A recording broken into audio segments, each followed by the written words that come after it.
નમસ્કાર વિદ્યાર્થી મિત્રો, આપ સૌનું સ્વાગત છે બાયોલોજી વિડિયો લેક્ચરમાં। આજે આપણે ધોરણ 11 ની અંદર ચેપ્ટર નંબર 18 જેમાં માનવ પરિવહન તંત્ર, મનુષ્યના પરિવહન તંત્રની આપણે વાત કરવાની છે, જેની અંદર હૃદય, રુધિર વાહિનીઓ અને રુધિર જેવા ઘટકોની આપણે વાત કરવાના છે। તો સૌપ્રથમ જોઈએ મનુષ્યમાં પરિવહન તંત્ર। મનુષ્યનું પરિવહન તંત્ર એ રુધિરાભિસરણ તંત્ર તરીકે પણ ઓળખાય છે, એને રુધિરાભિસરણ તંત્ર પણ કહેવામાં આવે છે, પરિવહન તંત્ર। અને આ રુધિરાભિસરણ તંત્રની જો આપણે વાત કરતા હોઈએ તો મુખ્યત્વે 3 ભાગોનું બનેલું છે। ક્યાં 3 ભાગોનું બનેલું છે? તો કે એની અંદર એક સ્નાયુલખંડીય હૃદય આવેલું છે, સ્નાયુલખંડીય હૃદય। આ ઉપરાંત બંધ અને ખૂબ જ શાખિત રુધિર કેશિકાઓનું જાળું, જે તમે જોઈ શકો છો, બંધ શાખિત રુધિર કેશિકાઓનું જાળું। અને ત્રીજું પરિવહન પામતું પ્રવાહી એટલે કે રુધિર। જો આ પ્રવાહી, આ રુધિર, એટલે મનુષ્યનું પરિવહન તંત્ર અથવા મનુષ્યનું રુધિરાભિસરણ તંત્ર મુખ્ય 3 ભાગોનું બનેલું છે। એક સ્નાયુલખંડીય હૃદય, બીજું આ રુધિર વાહિનીઓનું જાળું, અને ત્રીજું તેમાં વહન પામતું પ્રવાહી એટલે કે રુધિર। આવા ભાગોનું બનેલું છે। તો આમાં સૌથી પહેલા આપણે હૃદયની વાત કરીએ। મનુષ્યના હૃદય, દિલની વાત છે, હૃદયની વાત। મનુષ્યનું હૃદય ગર્ભસ્તરમાંથી ઉત્પન્ન થતું, પણ કયા ગર્ભસ્તરમાંથી? મધ્ય ગર્ભસ્તરમાંથી નિર્માણ પામે છે। આવું તો આપણે વર્ગીકરણ વખતે ભણી ગયા। તમે કહેતા હશો મનમાં સર આ વાત તમારે થોડી કરવી પડે, અમને વર્ગીકરણ વખતની ખબર। મધ્ય ગર્ભસ્તરમાંથી હૃદય અને પરિવહન તંત્રના મોટા ભાગના ભાગોનું નિર્માણ થાય છે, અને જે તમને ખબર છે। અને જે ઉરસીય ગુહામાં ગોઠવાયેલું છે મનુષ્યનું હૃદય, ક્યાં આવેલું છે? ઉરસીય ગુહામાં। આપણું જે પાંસળી પિંજર છે, એટલે કે જે ઉરસનો ભાગ છે, એના પોલાણની અંદર ઉરોસ્થિની એક્ઝેક્ટ નીચે મનુષ્યનું હૃદય ઉરસીય ગુહામાં ગોઠવાયેલું હોય છે। અને જે બે ફેફસાની વચ્ચે, આ બે ફેફસાની વચ્ચે સેજ ડાબી તરફ આમ ઢળતું નમેલું આવેલું હોય છે, અને તે મુઠ્ઠી જેવડા કદનું હોય છે। હૃદય, દરેક મનુષ્યનું હૃદય કેવું? પોતાની મુઠ્ઠી જેટલા કદનું સામાન્ય રીતે હૃદય હોય છે। હવે તે બેવડી પટલમય કોથળી ધરાવતા પરિહૃદ આવરણ દ્વારા રક્ષાયેલું છે। હૃદયની ફરતે એક આવરણ આવેલું છે, હૃદયની ફરતે કોથળીમય આવરણ, 2 પડનું। જેમ ફેફસાની ફરતે 2 પડનું આવરણ હતું, તમને યાદ છે, ફુફુસીય આવરણ 2 પડનું, એમ હૃદયની ફરતે પણ 2 પડનું આવરણ। જો ફેફસાની ફરતે આવરણ હતું તો એને ફુફુસીય આવરણ અથવા ફેફસાવરણ કહેતા હતા। હૃદયની ફરતે આવરણ છે પરિહૃદ આવરણ। પરી એટલે ફરતે, આ પરીની વાત નથી કરતો, ફરતે। તો હૃદયની ફરતે આવેલું આવરણ એટલે એને પરિહૃદ આવરણ કહે। તો હૃદયની રક્ષણ માટે પણ હૃદયની ફરતે 2 પડનું આવરણ આવેલું છે। અને આ 2 પડ અહીંયા પણ સામાન્ય રીતે સમજી લો, આ પરિહૃદ આવરણ છે, એક ઇનડાયરેક્ટલી આપણે વિચારીએ અથવા તો એને ઉદ્ભવની દ્રષ્ટિએ સમજીએ તો એ પણ આ દેહકોષ્ઠ આવરણના ભાગોમાંથી નિર્માણ પામેલો ભાગ છે। માનો કે આ હૃદયની દિવાલ છે, હૃદયનું સ્નાયુમય દિવાલવાળી આવરણ છે, અથવા તો હૃદયનું સૌથી બહારનું એપિકાર્ડિયમ વાળો ભાગ કહેવાય, જે લાદીસા મધ્યછેદ પેશીનો બનેલો એ છે। અહીંયા બહારની તરફ આવેલું આવરણ પરિહૃદ આવરણ, આ 2 પડનું આવરણ આવેલું છે। આ પરિહૃદ આવરણ છે, એમાં અંદરની બાજુ આપણને ખબર છે કે આને આપણે વિઝરલ જે આવરણનો ભાગ કહીએ છીએ, અને બીજી બહારની તરફ હોય પેરાઇટલ, એટલે કે દેહકોષ્ઠ આવરણ છે, દેહકોષ્ઠ આવરણમાં જે અંતઃ આવરણ છે એ વિઝરલ કહીએ છીએ, અને બહારની તરફ આવેલું એને પેરાઇટલ કહીએ છીએ। તો અંતઃ પરિહૃદ આવરણ અને બાહ્ય પરિહૃદ આવરણ, આ 2 આવરણની વચ્ચે એક પ્રવાહી ભરેલું હોય છે, અને આ પ્રવાહીને પરિહૃદ પ્રવાહી કહેવામાં આવે છે। યાદ આવે છે? આપણે ઓલું પ્લુરલ પ્રવાહી કહેતા હતા જે ફેફસામાં, બસ એવું જ પ્રવાહી આ 2 પડની વચ્ચે આવેલું હોય, જેને પરિહૃદ પ્રવાહી કહેવામાં આવે। અંદરની તરફ અંતઃ આવરણ, બહારની તરફ બાહ્ય આવરણ છે, એટલે હૃદયની ફરતે 2 પડનું આવરણ આવેલું હોય, અને આ આવરણને પરિહૃદ આવરણ કહેવાય। અને આ બંને આવરણની વચ્ચે પ્રવાહી આવેલું છે, જેને પરિહૃદ પ્રવાહી અથવા પરિહૃદ જળ કહેવામાં આવે છે। અને આમ સામાન્ય રીતે આપણને ખબર છે કે મનુષ્યના હૃદયની વાત કરીએ તો એ 4 ખંડોનું બનેલું છે। મનુષ્યના હૃદયમાં 4 ખંડો ક્યાં? તો કે આ 2 કર્ણકો અને આક્ષેપકો। આક્ષેપકો 2 હોય છે, જે આપણે આમ ત્રાસું કરીએ એટલે ક્લિયર ખાંચ દેખાય, અહીંયાથી સ્પષ્ટ ન દેખાય, પણ આપણને એમ લાગે કે કર્ણકો તો બહુ નાના છે, પણ કર્ણકો, હૃદય થોડુંક આમ ત્રાસું અને આમ ગોઠવાયેલું છે, એટલે કર્ણકોનો મોટો ભાગ આપણને થોડો આમ બેક સાઈડ દેખાશે। તો આ કર્ણક છે એ જમણું કર્ણક છે, અને આ છે એ ડાબું કર્ણક છે, અને અહીં આક્ષેપક આવેલ છે। એટલે હૃદય મુખ્યત્વે અથવા તો હૃદય છે એ 4 ખંડોનું બનેલું છે, જેમાં 2 કર્ણકો અને 2 ક્ષેપકો આવેલો છે।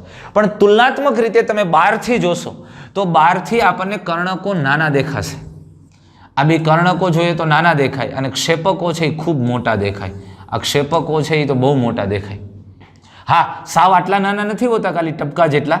એ બહાર આ કર્ણકોનો મોટો ભાગ આપણને પાછળ દેખાય, પણ છતાંય બહારથી જોવામાં કર્ણકો નાના દેખાય ક્ષેપકો કરતા. એટલે તુલનાત્મક રીતે ઉપરના ખંડોને કર્ણકો અને બે મોટા નીચેના ખંડોને ક્ષેપકો કહેવાય.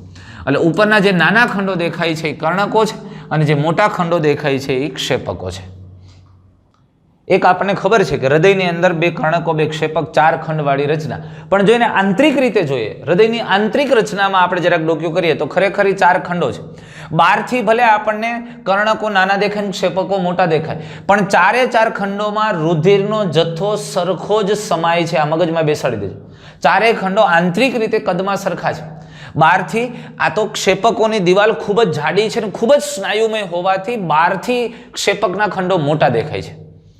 પણ 4 ખંડો, બંને બાજુના કર્ણકો અને બંને બાજુના ક્ષેપકો, એટલે જમણું કર્ણક અને ડાબું કર્ણક અને જમણું ક્ષેપક અને ડાબું ક્ષેપક, આ બધામાં રુધિરનો જથ્થો સરખો સમાય છે. પણ બહારથી ક્ષેપકો બહુ મોટા લાગે કારણ કે એની દિવાલ ખૂબ જ સ્નાયુમય છે. એને રુધિરને પમ્પિંગ કરીને શરીરના વિભિન્ન અંગો સુધી પહોંચાડવું છે અને એટલે ક્ષેપકો મોટા દેખાય. પણ જો એની આંતરિક રચના જોઈએ તો એ ખરેખર 4 ખંડ જ છે, બીજું કંઈ છે જ નહીં.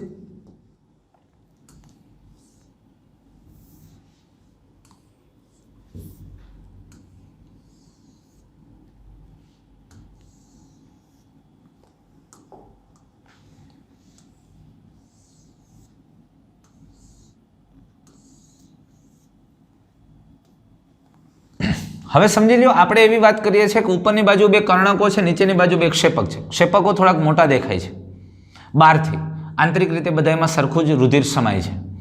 બંને કર્ણકો બહારથી તો સ્પષ્ટ જુદા પાડી શકાય છે ને આપણને એમ લાગે કે વચ્ચે કેટલી બધી રુધિર વાહિનીવાળો ભાગ છે. હા, પણ એ દિવાલયુક્ત રચનામાં પણ બંને કર્ણકો એક પટલ દ્વારા જુદા પડે છે. બે કર્ણકોને જુદી પાડતી રચના, જેને આપણે આંતરકર્ણક પટલ કહી શકીએ કે બે કર્ણકો, પછી બંને કર્ણકો એને જુદી પાડતી એક પાતળી દિવાલ આવેલી હોય છે. આ પાતળી દિવાલ જે બંને કર્ણકોને જુદા પાડે છે અને આ દિવાલને આપણે શું કહેશું? આંતરકર્ણક પટલ. શું કરવાને આંતરકર્ણક પટલ? બંને કર્ણકોને જુદા પાડે છે માટે એને કહેવાય આંતરકર્ણક પટલ. અને એટલે આ થઈ ગયું જમણું કર્ણક અને આ બાજુ થઈ ગયું ડાબું કર્ણક. હવે એના પછી તમે જુઓ બે ક્ષેપકો, તો બે ક્ષેપકો જ્યારે એકબીજાથી જુદા પડે છે એ જાડી દિવાલ દ્વારા જુદા પડે છે. આ બે ક્ષેપકોને જુદી પાડતી દિવાલ છે એ ખૂબ જ જાડી હોય છે અને આ દિવાલને આપણે શું નામ આપશું? તમે આપી શકો. જો બે કર્ણકોને જુદી પાડતી દિવાલ હોય એને આંતરકર્ણક પટલ કહેતા હોય, તો બે ક્ષેપકોને જુદી પાડતી દિવાલ હોય એને શું કહેવાય? આંતરક્ષેપક પટલ. આંતરક્ષેપક પટલ. અને આ ઉપરાંત બીજી એક વધારાની હું વાત તમને કરી દઉં કે સામાન્ય રીતે મનુષ્ય જ્યારે ગર્ભની અંદર વિકાસ પામતો હોય ત્યારે જ્યારે હૃદય બન્યું હોય ત્યારે એના હૃદયમાં જમણા કર્ણક અને ડાબા કર્ણક વચ્ચે અહીંયા છિદ્ર હોય. શું કરવાના છિદ્ર હોય? કારણ કે એ સીધો શ્વાસ નથી લેતો, એટલે ફેફસામાંથી આવતું રુધિર એ ઓક્સિજનયુક્ત હોય ને બાકીનું રુધિર ઓક્સિજન વિહીન હોય એવું નથી હોતું. કારણ કે એ તો માતાના ગર્ભાશય સાથે જે જોડાણ છે જરાયુ મારફતે, ત્યાંથી પોતાના રુધિરને ઓક્સિજનયુક્ત કરે છે. અને એટલે હૃદયની અંદર ઓક્સિજન વિહીન કે ઓક્સિજનયુક્ત રુધિર જુદું પડતું રહેતું નથી. એટલે અહીંયા જમણા કર્ણક અને ડાબા કર્ણક વચ્ચે એક છિદ્ર હોય જેને ફોરામેન ઓવાલિસ કહેવામાં આવે. જમણા કર્ણક અને ડાબા કર્ણકમાં જે આંતરકર્ણક પટલ છે ત્યાં છિદ્ર આવેલું હોય. પણ વ્યક્તિનું જન્મ થઈ જાય અને ધીમે ધીમે મોટું થાય એટલે આ છિદ્ર બંધ થવા માંડે, કારણ કે ધીમે ધીમે એ વ્યક્તિ છે એ વ્યક્તિ હવે ફેફસા દ્વારા શ્વસનની પ્રક્રિયાઓ કરી અને એના બે રુધિર જુદા થતા જાય છે. એટલે ધીમે ધીમે આ જમણા કર્ણક અને ડાબા કર્ણક વચ્ચે દિવાલ બનવાનું શરૂ થાય અને એ દિવાલ બને ને એ જે જૂની દિવાલ હોય ને એના કરતાં થોડીક પાતળી રહી જાય અને એટલે આને ફોસા ઓવાલિસ તરીકે ઓળખવામાં આવે છે. આ જે અંડાકાર ગર્ત જોવા મળે જમણા કર્ણક અને ડાબા કર્ણકની વચ્ચેના આંતરકર્ણક પટલમાં એક જે ખાડા જેવી રચના જોવા મળે, જે ગર્ત જોવા મળે, એને અંડાકાર ગર્ત જોવા મળે, એને ફોસા ઓવાલિસ કહેવામાં આવે. બે ક્ષેપકોને જુદી પાડતી દિવાલ થોડી જાડી છે એટલે એને આંતરક્ષેપક પટલ કીધું આપણે. જાડી છે એટલે નહીં, પણ બે ક્ષેપકોની વચ્ચે આવેલી દિવાલ છે એને આંતરક્ષેપક પટલ કહે છે, પણ એ દિવાલ જાડી છે, જ્યારે આંતરકર્ણક પટલ છે એ પાતળું છે. આ ઉપરાંત એક જ બાજુના કર્ણક અને ક્ષેપક. તમે સમજો, આ જમણું ક્ષેપક થયું અને આ ડાબું ક્ષેપક થયું. તો એક જ બાજુના કર્ણક અને ક્ષેપક આ બેને અલગ પાડતી એક તંતુમય પેશીની જાડી દિવાલ આવેલી. ડાબી બાજુના કર્ણક અને ડાબા કર્ણક અને ડાબા ક્ષેપકને જુદું પાડે, જમણા કર્ણક અને જમણા ક્ષેપકને જુદી પાડતી દિવાલ આવેલી છે, જે તંતુમય સંયોજક પેશીની બનેલી છે, જે થોડી જાડી દિવાલ છે. એને શું કહેશું આપણે, શું નામ આપશું? અને તમે આપી શકો એવી વાત છે. તો આને આપણે નામ આપવું હોય તો શું સરળતાથી આપી શકીએ? જો બે કર્ણકોને જુદું પાડે એને આંતરકર્ણક પટલ કહેવાય, બે ક્ષેપકને જુદું પાડે એને આંતરક્ષેપક પટલ કહેવાય. તો કર્ણક અને ક્ષેપકને જુદું પાડે એને આંતર કર્ણક-ક્ષેપક પટલ કહેવાય, આંતર કર્ણક-ક્ષેપક પટલ. તો જે તે બાજુના ડાબા કર્ણક અને ડાબા ક્ષેપકને જુદું પાડતો પટલ આંતરકર્ણક-ક્ષેપક અનુપ્રસ્થ આવેલો છે, આડો પડદો છે. જમણા કર્ણક અને જમણા ક્ષેપકને જુદો પાડતો પટલ એ જમણી બાજુ આવેલો આંતરકર્ણક-ક્ષેપક પટલ છે. આ બે દ્વારા એ જુદું પડે છે અને જે સંયોજક પેશીનું બનેલું છે. પણ આ બંને પટલો છે એ પટલોમાં એક એક છિદ્ર આવેલા હોય. એટલે તમે સમજો, જમણી બાજુ અને ડાબી બાજુ, આ જમણી બાજુ કર્ણક-ક્ષેપક પટલમાં એક છિદ્ર આવેલું છે અને ડાબી બાજુ કર્ણક અને ક્ષેપક આવેલા છે. તો ડાબા કર્ણક અને ડાબા ક્ષેપકની વચ્ચે એક છિદ્ર આવેલું છે. તો આ બે છિદ્ર મારફતે જે તે બાજુના કર્ણક અને ક્ષેપક એકબીજા સાથે જોડાય છે. આ ડાબું કર્ણક ડાબા ક્ષેપક સાથે આ છિદ્ર મારફતે જોડાય, જમણું કર્ણક જમણા ક્ષેપક મારફતે આ છિદ્ર દ્વારા જોડાય છે. એટલે આ છિદ્રો મારફતે બંને ખંડો એકબીજા સાથે જોડાય છે. પણ અગત્યની વાત એ છે કે જમણા કર્ણક અને જમણા ક્ષેપક વચ્ચે જે છિદ્ર છે એ છિદ્ર એક 3 સ્નાયુલ પડદાના બનેલા વાલ્વ દ્વારા સુરક્ષિત છે. એટલે આ જમણા કર્ણક અને જમણા ક્ષેપક વચ્ચે જે છિદ્ર છે એ છિદ્રમાં 3 સ્નાયુલ પડદાનો બનેલો વાલ્વ. તમે 3 ડાયમેન્શનલી વિચારો કે અહીંયા જમણું કર્ણક અને નીચે જમણું ક્ષેપક, આ બે પોલાણ છે. એક ડબરાની નીચે બીજો ડબરો, અને એ બે ડબરાને એકનું જે નીચેનું ડબરો છે એનું ઢાંકણું તોડી નાખો અને ઉપલા ડબરાનું તળિયું અને ત્યાં એક વાલ્વ મૂકી દીધું. એ વાલ્વ છે એ 3 ડાયમેન્શનલી વિચારો, એ વાલ્વ 3 પડદાનો બનાવેલો. એટલે આવો છે કંઈક. આપણે અહીંયા આ જમણા કર્ણક અને જમણા ક્ષેપકને જોડતું જે છિદ્ર છે અને ત્યાં જે વાલ્વ આવેલો છે એ વાલ્વ 3 પડદાનો બનેલો છે, એટલે એને ત્રિદલ વાલ્વ કહેવામાં આવે. પણ આ 3 પડદાનો બનેલો વાલ્વ કંઈક આવો હોય.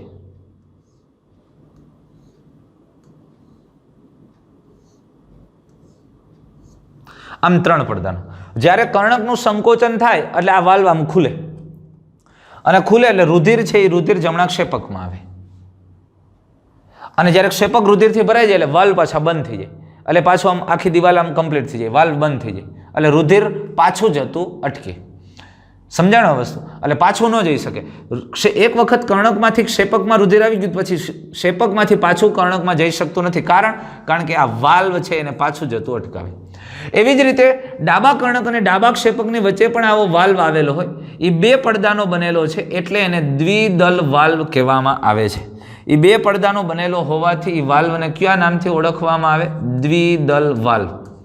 અને આ દ્વિદલ વાલ્વ છે એને મિત્રલ વાલ્વ તરીકે પણ ઓળખવામાં આવે છે, જે તે વૈજ્ઞાનિકના નામ ઉપરથી. આ દ્વિદલ વાલ્વ છે એ 2 પડદાનો બનેલો હોય. સામાન્ય રીતે અહીંયા સ્થિતિ આવી થઈ છે કે આ ભાગ છે, અહીંયા આમ 2 પડદા છે, આવી રીતે આમ 2 પડદા, આખું આમ નળાકાર ને આમ 2 ભાગ થઈ ગયા, 2 પડદા. જ્યારે આ કર્ણક સંકોચન પામે ત્યારે એના ઉપર દબાણ આવે એટલે આ વાલ્વ આમ ખુલી જાય અને રુધિર બધું ડાબા ક્ષેપકમાં, અને જ્યારે ક્ષેપક રુધિરથી ભરાઈ જાય એટલે વાલ્વ પાછા બંધ થઈ જાય, એટલે બ્લોક, રુધિર પાછું જતું બંધ થઈ જાય. તો આમ ડાબી બાજુ દ્વિદલ વાલ્વ અથવા મિત્રલ વાલ્વ આવેલો, જમણી બાજુ છે એ ત્રિદલ વાલ્વ. એટલે દ્વિદલ વાલ્વ અને ત્રિદલ વાલ્વ આ બંનેને સામાન્ય રીતે કોમન નામથી તમે ઓળખી શકો. જો 2 વાલ્વ કોની વચ્ચે છે? કર્ણક અને ક્ષેપકમાં વચ્ચે જે પટલ આંતરકર્ણક ક્ષેપક પટલ છે, આંતરકર્ણક ક્ષેપક પટલમાં આવેલું છિદ્ર છે એમાં આવેલો વાલ્વ છે. તો કર્ણક અને ક્ષેપકની વચ્ચે આવેલા વાલ્વ છે, તો આને સામાન્ય રીતે કર્ણક ક્ષેપક વાલ્વ પણ કહેવામાં આવે છે. દ્વિદલ વાલ્વ અને ત્રિદલ વાલ્વને સામાન્ય રીતે કર્ણક ક્ષેપક વાલ્વ પણ કહેવાય. આ કર્ણકોને ઇંગ્લિશમાં ઓરેકલ અથવા એટ્રિયા કહેવામાં આવે અને ક્ષેપકને ઇંગ્લિશમાં વેન્ટ્રિકલ કહેવામાં આવે. તો મારે આને ઇંગ્લિશમાં કહેવું હોય તો ઓરેકલ અથવા તો એટ્રિયા વેન્ટ્રિક્યુલર વાલ્વ કહેવાય. તો એટ્રિયા એટલે એ, વેન્ટ્રિક્યુલર ઉપરથી વી, એટલે આ વાલ્વને એવી વાલ્વ પણ કહેવાય. દ્વિદલ વાલ્વ હોય તો એને ડાબો એવી વાલ્વ કહેવાય અને ત્રિદલ વાલ્વ હોય તો એને જમણો એવી વાલ્વ કહેવાય. બેને સામાન્ય રીતે એવી વાલ્વ અથવા તો કર્ણકક્ષેપક વાલ્વ કહેવાય. તો કર્ણકક્ષેપક વાલ્વ અથવા તો એવી વાલ્વ ક્યાં આવેલા? તો કે આંતરકર્ણકક્ષેપક પટલમાં. દ્વિદલ વાલ્વ ડાબી બાજુ હોય, બે પડદાનો બનેલો, બે સ્નાયુ પડદાનો બનેલો. ત્રિદલ વાલ્વ જમણી બાજુ હોય, જમણા કર્ણક અને જમણા ક્ષેપકની વચ્ચે હોય છે. આ દ્વિદલ વાલ્વ અથવા મિત્રલ વાલ્વ ડાબા કર્ણક અને ડાબા ક્ષેપક વચ્ચેના છિદ્રને સુરક્ષિત કરે છે, જેની વાત આપણે કરી ગયા છે. હવે જમણા અને ડાબા ક્ષેપકને અનુક્રમે ફુફુસીય ધમની અને મહાધમનીમાં ખુલતા છિદ્ર અર્ધચંદ્રાકાર વાલ્વ ધરાવે. વાત સમજવા જેવી હવે છે, તમે સમજી લો. અહીંયાથી આ કર્ણકો છે એ ક્ષેપકમાં ખુલ્યા. ઓકે, આપણે સમજી લીધું કે કર્ણકો છે એ કર્ણકો ક્ષેપકમાં ખુલ્યા. પણ હવે આ ક્ષેપક શેમાં ખુલે છે? તો આ ક્ષેપક છે એ ક્ષેપક સામાન્ય રીતે જમણું ક્ષેપક છે એ જમણું ક્ષેપક ફુફુસીય ધમનીમાં અને આ ફેફસામાં રુધિરને લઈ જાય. આ રુધિરને ક્યાં લઈ જાય છે? ફેફસામાં.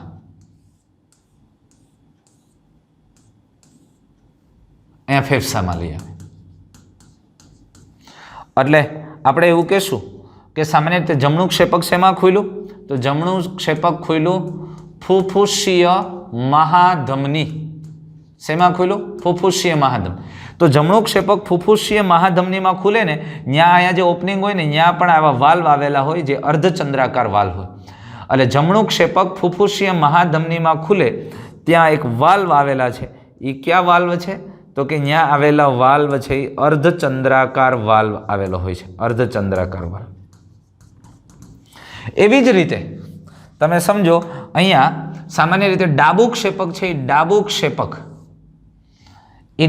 ક્ષેપક છે એ શેમાં ખુલે છે? તો કે ડાબુ ક્ષેપક મુખ્ય અથવા તો મહાધમની કમાનમાં ખુલે છે. મહાધમની કમાન. આ મહાધમની કમાન રુધિરને શરીરના વિભિન્ન અંગોમાં લઈ જાય. તો ડાબુ ક્ષેપક જ્યાં મહાધમનીમાં ખુલે છે ને ત્યાં પણ એક વાલ્વ આવેલા હોય. આ જે વાલ્વ છે એ વાલ્વ છે એને પણ અર્ધચંદ્રાકાર વાલ્વ કહેવામાં આવે છે. આ અર્ધચંદ્રાકાર વાલ્વ આવેલા હોય છે. તો આ વાલ્વને પણ તમે શું કહેશો? તો કે આ વાલ્વને પણ આપણે અર્ધચંદ્રાકાર વાલ્વ કહેશું. વાત સમજાય છે ને? એટલે દોસ્તો, જમણા ક્ષેપકમાંથી રુધિર ક્યાં જાય? ફુફુસીય મહાધમનીમાં. ત્યાં જે છિદ્ર આવેલું છે ત્યાં પણ એક વાલ્વ આવેલા છે, એ વાલ્વને અર્ધચંદ્રાકાર વાલ્વ. એવી જ રીતે ડાબા ક્ષેપકમાંથી રુધિર ક્યાં જાય? મહાધમની કમાનમાં. ત્યાં પણ છિદ્ર છે એ ભાગમાં અર્ધચંદ્રાકાર વાલ્વ. એટલે અહીંયા જમણા અને ડાબા ક્ષેપકનું અનુક્રમે ફુફુસીય ધમની અને મહાધમનીમાં ખુલતું છિદ્ર આ બે અર્ધચંદ્રાકાર વાલ્વ ધરાવે. સામાન્ય રીતે આ વાલ્વનું કાર્ય શું છે તમે સમજી લો. તો વાલ્વનું મુખ્ય કાર્ય આ છે. જુઓ, આ જમણા કર્ણકમાંથી એવી વાલ્વ દ્વારા રુધિર છે એ ક્યાં આવે? જમણા ક્ષેપકમાં. ડાબા કર્ણકમાંથી ડાબા ક્ષેપકમાં.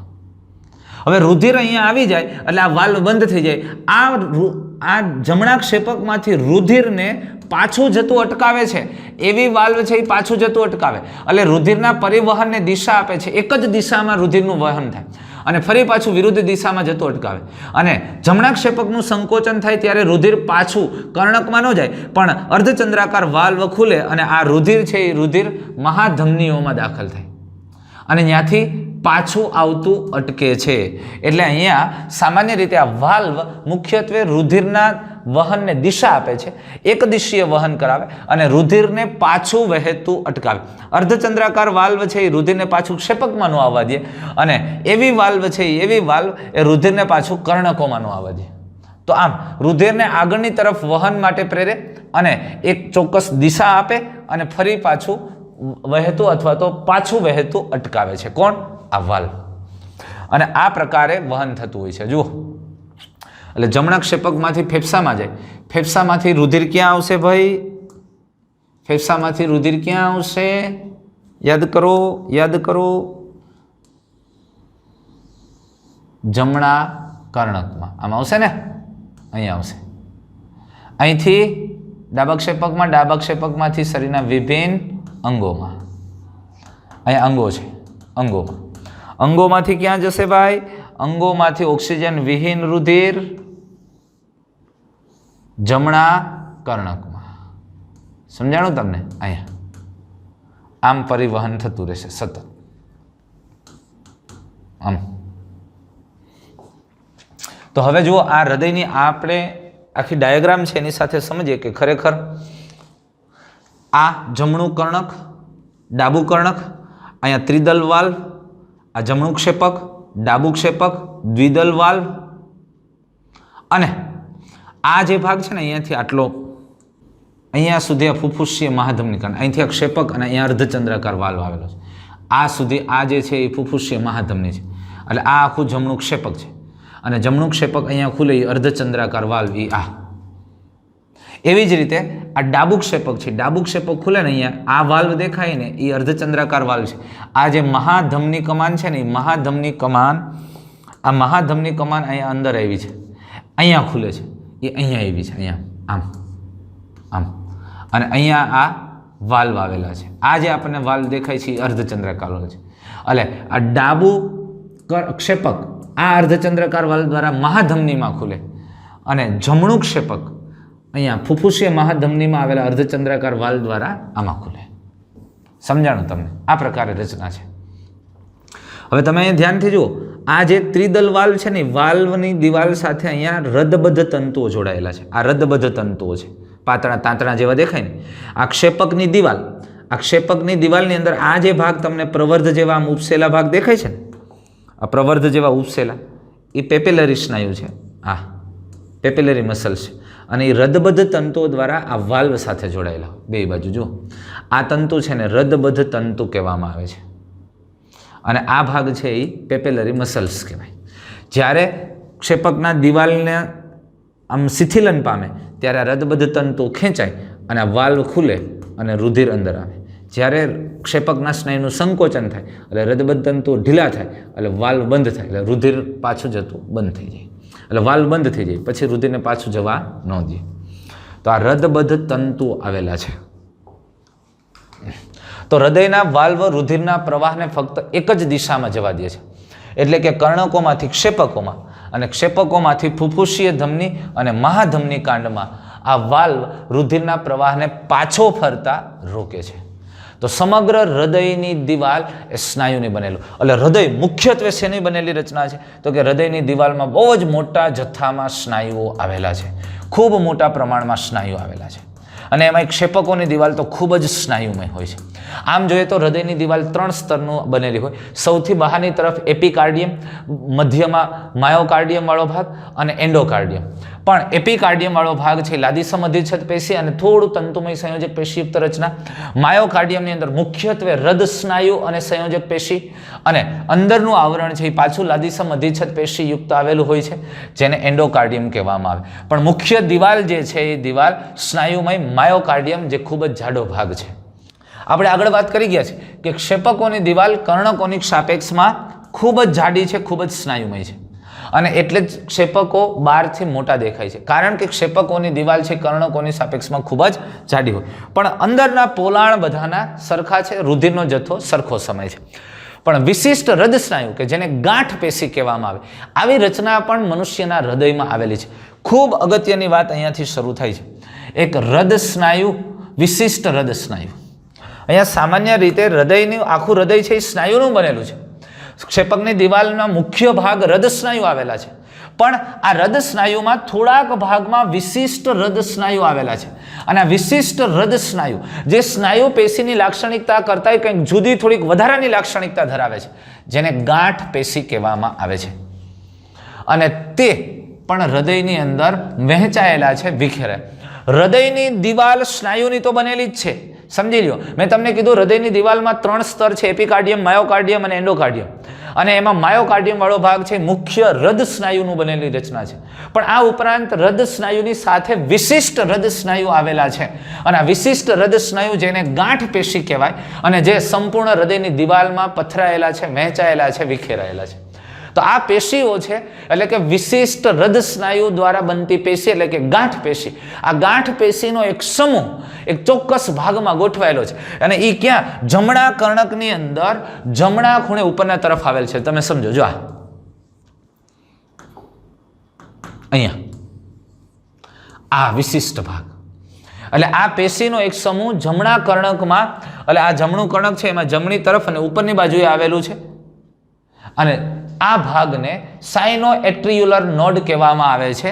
એટલે કે આને શિરાકર્ણક ગાંઠ એટલા માટે કીધું કે સામાન્ય રીતે મુખ્યત્વે સાઇનસ, અહીંયા જો સાઇનો આ પોલાણ કર્ણકના પોલાણમાં આવેલી છે, અને આ શિરાકર્ણક ગાંઠ કરતાં સાઇનસ પોલાણવાળી વાત છે, અને એટલે આને એસે નોડ, સાઇનોએટ્રિક્યુલર નોડ, સાઇનોએટ્રિક્યુલર અથવા એટ્રિયલ, આ સાઇનોએટ્રિયલ નોડ કહેવામાં આવે છે. નોડ એટલે ગાંઠ, અથવા તો આને ટૂંકમાં એસે ગાંઠ કહેવામાં આવે છે. અને શું કરવાને એસે ગાંઠ કીધી? કારણ કે આ કર્ણક છે એ કર્ણકના પોલાણમાં ઉપરની બાજુ જમણી તરફ આવેલી આ વિશિષ્ટ ગાંઠ પેશી છે, એના સ્થાનને આધારે એનું નામ પાડેલું છે સાઇનોએટ્રિક્યુલર નોડ, એસે ગાંઠ તરીકે ઓળખવામાં આવે છે. શિરાકર્ણક ગાંઠ તરીકે એને ઓળખવામાં આવે છે. એટલે વાતને તમે સમજો ક્લિયરલી કે ભાઈ હૃદયની દિવાલમાં હૃદય સ્નાયુ તો છે, આ ઉપરાંત વિશિષ્ટ હૃદય સ્નાયુ છે જેને ગાંઠ પેશી કહેવાય, અને એ પણ હૃદયમાં પથરાયેલા છે, વિખેરાયેલા છે. આવી પેશીનો એક સમૂહ જમણા કર્ણકમાં ઉપરની તરફ આવેલ છે જેને એસે ગાંઠ તરીકે ઓળખવામાં આવે છે. અને આ પેશીનો બીજો એક સમૂહ જમણા કર્ણકના નીચેના પાયાના ભાગમાં, જોજો આ જમણા કર્ણકમાં આ પાયાના ભાગ પાસે નીચે ક્ષેપકની નજીક ગોઠવાયેલો ભાગ છે, અને કર્ણક અને ક્ષેપકની દિવાલના ભાગે ગોઠવાયેલ છે, એટલે આને કર્ણક ક્ષેપક ગાંઠ કહેવામાં આવે છે, એટ્રિયોવેન્ટ્રિક્યુલર નોડ કહેવામાં આવે છે. એટલે આને એવી ગાંઠ તરીકે પણ ઓળખવામાં આવે છે. કર્ણક ક્ષેપક પટલની ખૂબ જ નજીક, અને એટલે એને એટ્રિયોવેન્ટ્રિક્યુલર નોડ અથવા તો કર્ણક ક્ષેપક ગાંઠ અથવા તો એવી ગાંઠ અથવા એવીએન કહેવામાં આવે છે. હવે ખૂબ અગત્યની વાત જોજો, ગાંઠ તંતુનો સમૂહ જેને કર્ણક ક્ષેપક જૂથ અથવા તો બંડલ કહીએ આપણે, એવી બંડલ, તો આ આંતરક્ષેપક પટલના ઉપરના ભાગમાં એવી એન એટલે કે એટ્રિયોવેન્ટ્રિક્યુલર ગાંઠથી પ્રારંભ થાય છે, અને તરત જ જમણી અને ડાબી બે શાખાઓમાં વિભાજિત થઈ આંતરક્ષેપક પટલની સાથે પશ્ચ ભાગથી આગળ વધે છે. વાતને સમજો. હવે અહીંયાથી આ જે ગાંઠ છે, આપણે આને એવી ગાંઠ કીધી, એવી ગાંઠમાંથી આ ગાંઠ તંતુનો સમૂહ એક આગળ વધે છે. આ સમૂહને આપણે શું નામ આપીએ છીએ? એવી બંડલ. આ સમૂહને શું કીધું? એવી બંડલ. શું કરવાને? અહીંયા આંતરકર્ણકક્ષેપક પટલમાં આ તંતુનો સમૂહ આગળ વધે છે, એટલે આને એવી બંડલ કીધું. આ એવી બંડલ. આ એવી બંડલ હવે આંતરક્ષેપક પટલના ઉપરના ભાગમાં, એટલે આંતરક્ષેપક પટલના ઉપરના ભાગમાં આ પટલ છે, અને એના ઉપરના ભાગમાં ક્યાંથી શરૂ થાય છે આ એવી બંડલ? તો કે એવી ગાંઠથી શરૂ થાય, અહીંથી શરૂ થઈ અને આગળ વધે તરત જ જમણી અને ડાબી, અહીં આગળ વધી અને જુઓ જમણી અને ડાબી આમ બે શાખાઓમાં વિભાજિત થઈ અને આંતરક્ષેપક પટલ, એટલે આ આંતરક્ષેપક પટલ છે ને, એ આંતરક્ષેપક પટલની સાથે આગળ વધે છે. વાત સમજો છો ભાઈ? એટલે આને તમે શું કહેશો? તો કે આને આપણે કહેશું એવી બંડલ. આ એવી બંડલ ક્યાં આવેલું છે? તો કે કર્ણકક્ષેપક પટલમાં ઉપરના ભાગે એવી ગાંઠથી તે શરૂ થાય અને ક્યાં જાય? આગળ વધી અને તરત જ આંતરક્ષેપક પટલમાં આગળ વધે, એટલે બે શાખામાં વિભાજિત થઈ જાય, એક બાજુ ડાબી શાખા અને એક બાજુ જમણી શાખા. અને પછી કઈ દિશામાં આગળ વધે છે? તો કે આંતરક્ષેપક પટલ તરફ. અને આંતરક્ષેપક પટલ થઈ અને જે તે ક્ષેપકમાં દાખલ થઈ અને ક્ષેપકની દિવાલ સુધી પથરાય છે. વાત સમજાય છે? તો આવી જે ગાંઠ પેશી હતી, એ ગાંઠ પેશીનો એક સમૂહ ક્યાં આવેલો છે? તો કે જમણા કર્ણકના પોલાણમાં જમણી બાજુ ઉપરની તરફ, જેને એસે ગાંઠ કીધું, સાઇનોએટ્રિક્યુલર નોડ. બીજી આવે ગાંઠ પેશીનો સમૂહ ક્યાં આવેલો છે? તો કે જમણા કર્ણકના આંતરકર્ણકક્ષેપક પટલ છે, અહીંયા પાયાના ભાગે એક સમૂહ આવેલ છે જેને એવી ગાંઠ કીધી. અને આ એવી ગાંઠમાંથી શેનું નિર્માણ થાય? તો કે એવી બંડલ. તો આ એવી બંડલ છે, જે એવી બંડલ એ સામાન્ય રીતે એવી ગાંઠથી શરૂ થાય, અને એવી ગાંઠથી શરૂ થઈ અને તે આગળ વધી અને તરત બે શાખામાં વિભાજિત થઈ જાય, જમણી અને ડાબી શાખા, આ જમણી અને ડાબી શાખામાં, અને એ આંતરક્ષેપક પટલ તરફ આગળ વધે અને ત્યાંથી ક્ષેપકની દિવાલમાં એ દરેક તંતુઓ છે એ ફેલાયેલા જોવા મળે છે. આ પ્રકારે ગાંઠ પેશીની વહેંચણી જોવા મળે છે આપણને. ખ્યાલ આવ્યો? તો આ ગાંઠ પેશી એક વિશિષ્ટ પ્રકારના હૃદ સ્નાયુ છે, એક વિશિષ્ટ પ્રકારના હૃદ સ્નાયુનું રૂપાંતરણ છે. તો આ શાખાઓમાંથી સૂક્ષ્મ તંતુઓ નીકળે છે. કઈ શાખાઓ? આપણે જે અહીંયા કહેતા હતા આ શાખાઓ, આ ડાબી અને જમણી શાખાઓ છે એ જે તે ક્ષેપકની દિવાલમાં ગઈ અને એમાંથી ઘણા બધા આવા સૂક્ષ્મ તંતુઓ નીકળે છે. આમ સામાન્ય રીતે આ સૂક્ષ્મ તંતુઓ છે એ સૂક્ષ્મ તંતુઓ જે તે બાજુની સામાન્ય રીતે આ સૂક્ષ્મ તંતુઓ જો ઘણા બધા નીકળે છે, આ સૂક્ષ્મ તંતુઓ જે તે બાજુની ક્ષેપકની દિવાલ છે એમાં ફેલાયેલા રહે અને તેને પરકિંજ ફાઈબર કહેવામાં આવે છે. આ પરકિંજ તંતુઓ તરીકે ઓળખાય. સમજાય છે આ વસ્તુ? એટલે તમે સમજી લ્યો, આ એવી ગાંઠમાંથી આ શું છે, એવી બંડલ થયું, એવી બંડલ પછી આમાંથી આ જમણી શાખાના તંતુ, આ ડાબી શાખાના તંતુ. આને આપણે હિસ સ્નાયુ જૂથ તરીકે પણ ઓળખીએ છીએ. શું કહીએ છીએ? હિસ સ્નાયુ જૂથ. અને હિસ સ્નાયુ જૂથ અથવા એવી બંડલ આ સામાન્ય રીતે આગળ જઈને બે શાખાઓમાં વિભાજિત થઈ, આ જે શાખાઓમાં વિભાજિત થઈ અને એ ફરી ક્ષેપકની દિવાલમાં ઘણી બધી તંતુઓમાં વિભાજિત થઈ. એ તંતુઓ શું છે? પરકિંજ તંતુઓ છે. અને એ સ્નાયુ કોષો સાથે જોડાયેલા છે. આ દરેક ભાગ સુધી સ્નાયુ કોષો સુધી લંબાયેલા છે. તો આમ જમણા અને ડાબા જૂથ સહિત આ તંતુઓ હિસ જૂથ તરીકે ઓળખાય છે. જોયું? આ જમણા અને ડાબા આ બધા તંતુઓનો સમૂહ છે એને શું કહેવાય? હિસ સ્નાયુ જૂથ. આને શું કીધું? એવી બંડલ. અને હિસ સ્નાયુ જૂથમાંથી નીકળતા જે તંતુ, એટલે આ તંતુ સહિતનો ભાગ છે, આમાંથી જે તંતુ નીકળે છે એને પરકિંજ તંતુ કીધા. અને પરકિંજ તંતુ હૃદયના સ્નાયુઓ સાથે જોડાયેલા છે. અને પરકિંજ તંતુ અને ડાબા અને જમણા તંતુ સહિતની રચના છે એને શું કહેવાય? હિસ સ્નાયુ જૂથ. સમજાય છે આ વસ્તુ? તો આને હિસ સ્નાયુ જૂથ તરીકે ઓળખાય. આવી રીતે હૃદયની અંદર પકડ.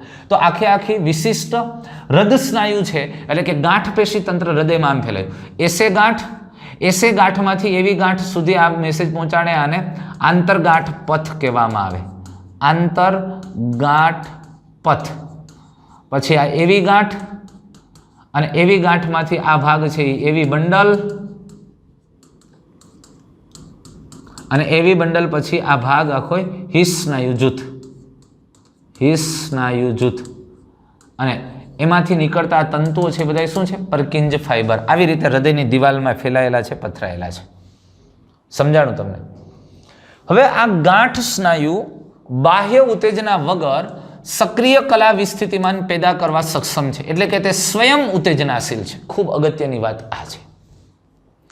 આ ગાંઠ સ્નાયુ એટલા માટે વિશિષ્ટ છે, આ એટલા માટે વિશિષ્ટ હૃદ સ્નાયુ છે કે કોઈ પણ બાહ્ય ઉત્તેજના વગર એ સક્રિય કલા વિસ્થિતિમાનનું નિર્માણ કરે છે. એ કોઈ પણ બાહ્ય ઉત્તેજના વગર એ ઉત્તેજના પ્રેરી અને સંકોચનની પ્રક્રિયાને પ્રેરી શકે છે. એટલે પોતે સ્વયં ઉત્તેજનાશીલ. અરે એ વીજ પ્રવાહને પેદા કરે છે. એ જનરેટર છે. જનરેટર એક ચોક્કસ ઉત્તેજનાને નિર્માણ કરી શકે છે, પ્રેરી. કોઈ પણ બાહ્ય ઉત્તેજના વગર એ ઉત્તેજનાનું નિર્માણ કરી શકે છે અને હૃદયના બાકીના સામાન્ય સ્નાયુઓને સંકોચન માટે ઓર્ડર કરી શકે છે. એટલે ચોક્કસ માત્રામાં વીજ સ્થિતિમાનનું નિર્માણ કરે. એટલે સમજો એક વીજ પ્રવાહ પેદા કરે છે. આપણા હૃદયની આ ગાંઠ પેશી એક અંશત થોડી માત્રામાં મિલીવોલ્ટમાં એક વીજ પ્રવાહ પેદા કરે છે અને હૃદય સ્નાયુના સંકોચન માટે ઓર્ડર મોકલે, કોઈ પણ બાહ્ય ઉત્તેજના વગર. આ ગાંઠ પેશીની વિશિષ્ટ લાક્ષણિકતા છે. અને એટલે 1 મિનિટમાં ઉત્પન્ન થતા સક્રિય કલા વિસ્થિતિમાનની સંખ્યા આ ગાંઠ તંત્રના વિવિધ ભાગોમાં જુદી જુદી હોય. દાખલા તરીકે આપણે આમ જોઈ ગયા, માનો કે આ હૃદયનો ભાગ છે, કર્ણકો વાળો ભાગ, આ ક્ષેપકો. આ હૃદય છે, હૃદયનું આ જમણું કર્ણક, જમણા કર્ણકમાં એસે ગાંઠ આવેલી છે. આ એસે ગાંઠ. આ એસે ગાંઠ છે, એસે ગાંઠ કોઈ પણ બાહ્ય ઉત્તેજના વગર પોતાની રીતે એક વીજ પ્રવાહ ઉત્પન્ન કરી અને હૃદયના ધબકારાને કન્ટિન્યુ રાખી શકે છે. જો એટલે તો મનુષ્યનું હૃદય છે ને માયોજેનિક કહેવામાં આવે છે. માયોજેનિક. અને મનુષ્યનું હૃદય સ્વયં સંચાલિત છે. પોતાના હૃદ સ્નાયુ જ પોતાની રીતે આવું એક વીજ સ્થિતિમાનનું નિર્માણ કરી અને હૃદ સ્નાયુને ચોક્કસ એક યોગ્ય સમય સાથે એ સંકોચન શિથિલનની પ્રક્રિયા કરાવી શકે અને હૃદયને ધબકતું રાખી શકે છે. માયો એટલે મસલ્સ, એટલે સ્નાયુઓ દ્વારા જ એના હૃદયના ધબકારાની પ્રક્રિયાઓ મેન્ટેન થાય છે, એટલે એને માયોજેનિક કહેવામાં આવે. નિમ્ન કક્ષાના પ્રાણીઓનું હૃદય છે ને ન્યુરોજેનિક કહેવામાં આવે, કારણ કે એના હૃદયના ધબકારાનું નિયંત્રણ અને નિયમન ચેતાઓ દ્વારા થાય છે, ચેતાતંત્ર દ્વારા થાય છે, ચેતાકંદ મારફતે થાય, એટલે એને ન્યુરોજેનિક કહેવામાં આવે. પણ મનુષ્યનું હૃદય છે માયોજેનિક છે, કારણ કે એના હૃદય સ્નાયુઓ જ એક ચોક્કસ વીજ ઉત્તેજના ચોક્કસ સમયે મુક્ત કરી અને હૃદયના ધબકારાનું નિયમન કરે. એટલે આ એવા પ્રકારની વિશિષ્ટ ગાંઠ પેશી છે, એક ચોક્કસ સમયે વીજ પ્રવાહ ઉત્પન્ન કરી મૂકી દે. વીજ પ્રવાહ ચોક્કસ ટાઈમ ઇન્ટરવલમાં, ચોક્કસ સેકન્ડે, દાખલા તરીકે 1 મિનિટની અંદર 70 વખત વીજ પ્રવાહ ઉત્પન્ન કરીને મૂકી દે, બંધ કરી દે, ઉત્પન્ન કરીને બંધ કરી દે, ઉત્પન્ન કરીને બંધ કરી દે. એટલે 70 થી 72 વખત એ એસે ગાંઠ છે એ વીજ સ્થિતિમાનનું નિર્માણ કરે છે પોતાની રીતે સ્વયં. તો એસે ગાંઠ છે એ એસે ગાંઠ સામાન્ય રીતે કેટલી વખત આ વીજ સ્થિતિમાનનું 1 મિનિટમાં નિર્માણ કરે છે? 70 થી 75 વખત પ્રતિ મિનિટ. એટલે તમે સમજી લ્યો 0.8 સેકન્ડ, દર 0.8 સેકન્ડે, દર 0.8 સેકન્ડે એક વીજ પ્રવાહ ઉત્પન્ન કરીને બંધ કરી દે. એટલે ઝટકો મારીને મૂકી દે, ઝટકો મારીને મૂકી દે. એટલે જેવો આમાંથી વીજ પ્રવાહ ઉત્પન્ન થાય, એટલે તમે એક વસ્તુ સમજો, અહીંયા એસે ગાંઠ છે, અહીંયા એવી ગાંઠ છે, આ એવી ગાંઠમાંથી અહીંયા આ એવી બંડલ, અને ત્યાંથી પછી આ બે ભાગમાં જુદું પડેલો ભાગ, અને અહીંથી આ ફાઈબર્સ આમ પથરાયેલા છે, બરોબર ને? તો અહીંયા ખરેખર થાય શું કે અહીંયા દર 0.8 સેકન્ડે આ એસે ગાંઠમાંથી વીજ પ્રવાહ ઉત્પન્ન થાય, દર 0.8 સેકન્ડ. જેવો વીજ પ્રવાહ ઉત્પન્ન થાય એટલે કર્ણકો છે એ સતત કર્ણકોનું એક સાથે સંકોચન થાય. કર્ણકોના સ્નાયુનું સંકોચન થાય એટલે એમાં રહેલું રુધિર છે એ રુધિર ક્યાં આવી જાય? ક્ષેપકોમાં, બરોબર? એ સંકોચન છે એ ત્યાંથી અહીંયા પહોંચે એટલે એના પછીના થોડા જ સેકન્ડમાં એવી ગાંઠ છે એ સંકોચન પામે. એટલે આ એવી ગાંઠ વીજ ઉત્તેજના દાખલ કરી અને અહીંયાથી થાય. તો સામાન્ય કહેવાનો મતલબ એ છે કે આ એસે ગાંઠ છે, એસે ગાંઠ દર 0.8 સેકન્ડે વીજ સ્થિતિમાનનું નિર્માણ કરી એને વીજ પ્રવાહ સર્જી અને હૃદય સ્નાયુનું સંકોચનને એક સાયકલ શરૂ કરે છે. એટલે એસે ગાંઠ 1 મિનિટમાં 70 થી 75 વખત વીજ સ્થિતિમાનનું નિર્માણ કરવા સક્ષમ છે. એટલે કે દર 0.8 સેકન્ડે વીજ સ્થિતિમાનનું નિર્માણ કરે છે. કોણ? એસે ગાંઠ. ત્યાર પછી આપણે એવી ગાંઠની વાત કરીએ તો આ એવી ગાંઠ છે, એવી ગાંઠ જો પોતાની રીતે વીજ સ્થિતિમાનનું નિર્માણ કરે અથવા ઉત્પન્ન કરે તો લગભગ 40 વખત પ્રતિ મિનિટ એ પોતાની રીતે વીજ સ્થિતિમાનનું નિર્માણ કરી શકે અને કલા વીજ સ્થિતિમાનનું નિર્માણ થઈ શકે છે એવી ગાંઠ દ્વારા. અને જો આપણે પરકિંજ તંતુની વાત કરીએ તો આ પરકિંજ તંતુ લગભગ 18 થી 22 વખત 1 મિનિટની અંદર વીજ સ્થિતિમાન પોતાની રીતે નિર્માણ કરી શકે. એટલે જો એસે ગાંઠ છે એ એસે ગાંઠ દ્વારા હૃદયના ધબકારાનું સંપૂર્ણ નિયંત્રણ થાય છે. અને એટલે આપણું હૃદય દર 0.8 સેકન્ડે ધબકવાનું શરૂ કરે છે. અને એટલે 1 મિનિટમાં આપણું હૃદય 70 થી 72 વખત ધબકે છે. અને આ એસે ગાંઠ કોઈ પણ બાહ્ય ઉત્તેજના વગર પોતાની રીતે એમાં રિધમ સેટ થયેલી છે કે દર 0.8 સેકન્ડે એમાંથી વીજ સ્થિતિમાનનું નિર્માણ થાય, કલા વીજ સ્થિતિમાન સર્જાય એટલે એક વીજ પ્રવાહ ઉત્પન્ન થાય છે અને જે હૃદયના સ્નાયુના સંકોચન માટે ઓર્ડર આપે. એટલે એક સાયકલ આખું 0.8 સેકન્ડમાં પૂરું થાય. પાછી 0.8 સેકન્ડ જેવી પૂરી થાય એટલે પાછું એક વીજ પ્રવાહ ઉત્પન્ન કરીને એટલે દર વખતે 0.8 સેકન્ડ એક ઝટકો મારે. એટલે દર 0.8 સેકન્ડ એક ઝટકો મારે છે. કોણ? એસે ગાંઠ. તો સૌથી વધારે તમે સમજો કે એસે ગાંઠ છે, એસે ગાંઠ મહત્તમ સંખ્યામાં સક્રિય કલા વીજ સ્થિતિમાન છે. હવે માનો કે એક વખત ધારી લઈએ, ધારો કે આપણા હૃદયના ધબકારાનું નિયમન એવી ગાંઠ દ્વારા થતું હોત તો 1 મિનિટમાં 40 વખત ધબકત. કારણ કે એ 1 મિનિટમાં 40 વખત સક્રિય કલા વીજ સ્થિતિમાન પેદા કરી શકે છે. અને જો પરકિંજ તંતુ દ્વારા થતું હોત તો 18 થી 22 વખત ધબકત. તો મહત્તમ સંખ્યામાં સક્રિય કલા વીજ સ્થિતિમાન કોણ પેદા કરી શકે છે? એસે ગાંઠ.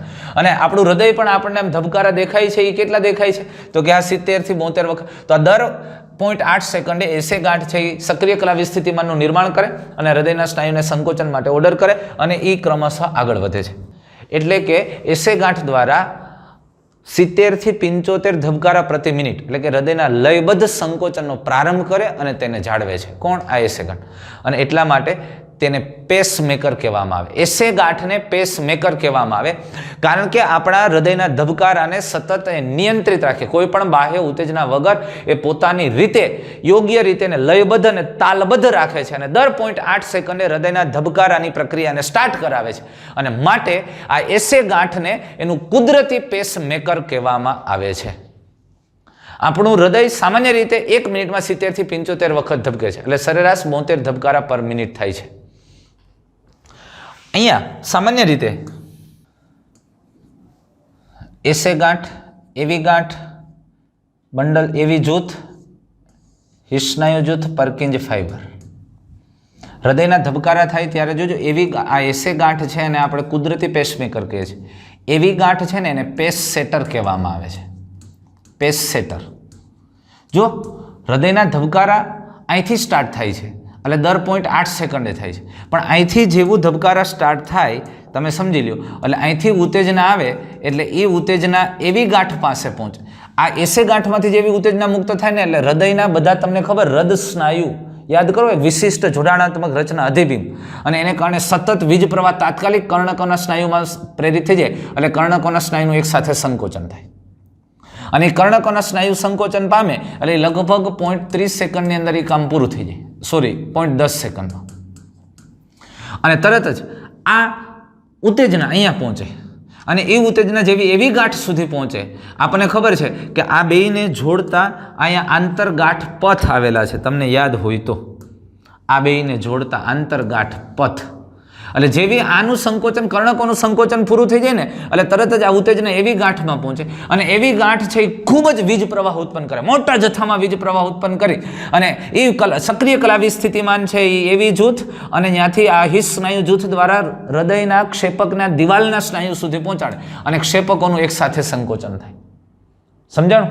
એટલે અહીંયા સૌથી પહેલા કુદરતી પેસમેકર એસે ગાંઠને, કારણ કે 0.8 સેકન્ડે અહીંથી વીજ ઉત્તેજનાની શરૂઆત થાય, એ ઉત્તેજના પછી ત્યાંથી એવી ગાંઠમાં જાય એટલે એવી ગાંઠ છે એને વધુ વીજ ઉત્તેજનાને પ્રેરિત કરે અને એવી ગાંઠમાંથી હિસ સ્નાયુ જૂથમાં જાય અને હૃદયના સ્નાયુ સુધી પહોંચે છે. ખ્યાલ આવ્યો તમને? એટલે એવી ગાંઠ છે ને એવી ગાંઠને પેસ સેટર કહેવામાં આવે છે. પેસ સેટર. શું કરવાને? કારણ કે અહીંયાથી એસે ગાંઠમાંથી જે ઉત્તેજના આવી હતી એ ઉત્તેજનાને હવે આગળ વધારે છે એટલે એને પેસ સેટર શબ્દ વાપરો. પણ એસે ગાંઠ છે એ એસે ગાંઠને પેસમેકર કહેવામાં આવે છે અને કુદરતી પેસમેકર છે કારણ કે પોતાની રીતે દર 0.8 સેકન્ડે ઉત્તેજન. પછી તો આ અહીંથી આવેલી ઉત્તેજનાને આધારે ઉત્તેજિત થઈને આગળ વહન પામે છે. પણ જો એવી ગાંઠને પોતાની રીતે ઉત્તેજિત થવા દેવામાં આવે તો 1 મિનિટમાં 40 વખત સક્રિય કલાવી સ્થિતિમાનનું નિર્માણ કરી શકે. પણ અત્યારે એ કોના દ્વારા કાર્યરત થાય છે? એસે ગાંઠ દ્વારા કાર્યરત છે, એના અંડરમાં કામ કરે છે અને એટલે એ પણ પોતાની રીતે પોતાના દર 0.8 સેકન્ડના ભાગેથી જ ઉત્તેજનાને એ પ્રેરિત કરશે.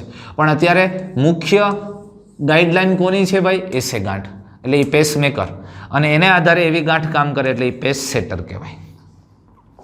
તો આમ મનુષ્યનું હૃદય 1 મિનિટમાં 70 થી 75 વખત ધબકે છે અને એટલે 72 ધબકારા પર મિનિટ આપણને મળે છે. દોસ્તો અહીંયા આપણે ટેક્સ્ટ મુજબની બધી જ વાત કરી છે, પણ આ ટોપિકને રિલેટેડ મારે હજુ કેટલીક એની અંદર હૃદયની દિવાલમાં થોડી જુદી રચનાઓ છે, કંઈક વિશિષ્ટ બાબતો છે, એને લગતી કેટલીક બાબતો છે એ આપણે એક્સ્ટ્રા પોઈન્ટની અંદર લેશું.